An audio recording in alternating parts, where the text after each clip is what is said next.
Beijo roubado no carnaval pode levar à prisão inafiançável. As leis de proteção às mulheres estão mais duras. Aquele beijo que poderia ser despretensioso pode até ser considerado estupro. A injúria racial também foi equiparada ao racismo e teve as penas aumentadas. A gente conversa agora ao vivo pela internet com o doutor Leonardo Pantaleão, que é especialista em Direito e Processo Penal, mestre em Direito das Relações Sociais pela PUC de São Paulo. Boa tarde, doutor Leonardo. Seja bem-vindo ao Correio Debate. Boa tarde, é um prazer falar com você e com todos que nos acompanham. Doutor Leonardo, o que foi que mudou na lei que permite mais dureza aí para esses tipos de crime? Aquele beijo roubado que a gente via em edições anteriores de carnavais, as mulheres reclamando do assédio indevido de alguns homens. E agora, o que é que mudou na lei especificamente?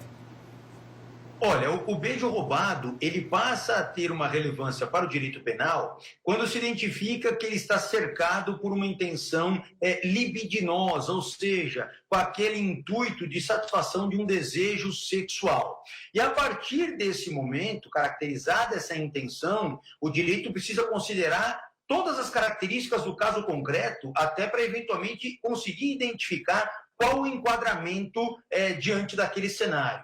E você mencionou muito bem que pode caracterizar um crime de estupro a partir do momento em que você desenvolve essa conduta do beijo roubado, portanto, com uma intenção de satisfação de desejo sexual, e para que consiga isso, você tenha contra a vítima um comportamento agressivo, um comportamento em que muitas vezes você desfere violência física para poder imobilizar aquela vítima, evitar com que ela se desvencilhe daquela situação, e aí automaticamente você tem esses dois elementos, o ato libidinoso e a violência física, por si já caracterizam a prática do crime de estupro, um crime hediondo, inclusive, e também, por consequência, inafiançável.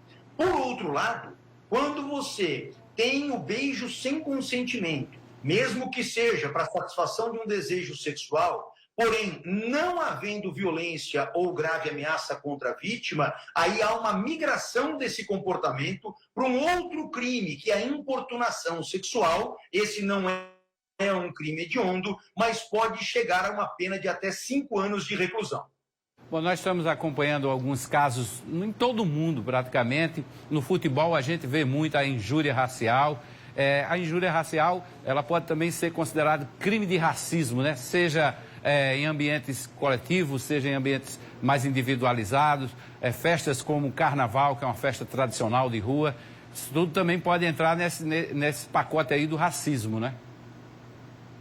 Exatamente. Nós tivemos uma alteração recente na lei, agora, do próprio ano de 2023, em que a injúria racial, que é aquela ofensa direcionada a uma determinada pessoa em razão de características próprias, como, por exemplo, a cor da pele, ela então foi elevada ao patamar de racismo. Hoje nós nem podemos afirmar que ela é equiparada ao racismo, ela é racismo propriamente dito e, consequentemente, traz nessa conduta os reflexos jurídicos inerentes ao racismo. Ou seja, o crime não prescreve, o passar do tempo não é suficiente para poder ilidir a pretensão do Estado de punir aquele indivíduo, e também outras características próprias, como também não admitir fiança e daí por diante. Então, hoje a injúria racial, que antes era muito comum em eventos esportivos, estádios de futebol, hoje ela está proibida pelo nosso legislador, sob pena de caracterizar racismo, inclusive quando ela é utilizada para fins culturais, como, por exemplo, piadas, stand-ups, teatros. Isso o nosso legislador não tolera mais e considera crime de racismo esse comportamento. Aqui na TV Correio, não sei se o senhor ouviu daí, a gente tem uma campanha aqui, o Carnaval de Respeito. É respeito acima de tudo, né? Não adianta também se esconder pela cortina de que estaria alcoolizado, de que teria bebido a mais do que devia e praticou atos tão repulsivos como esse.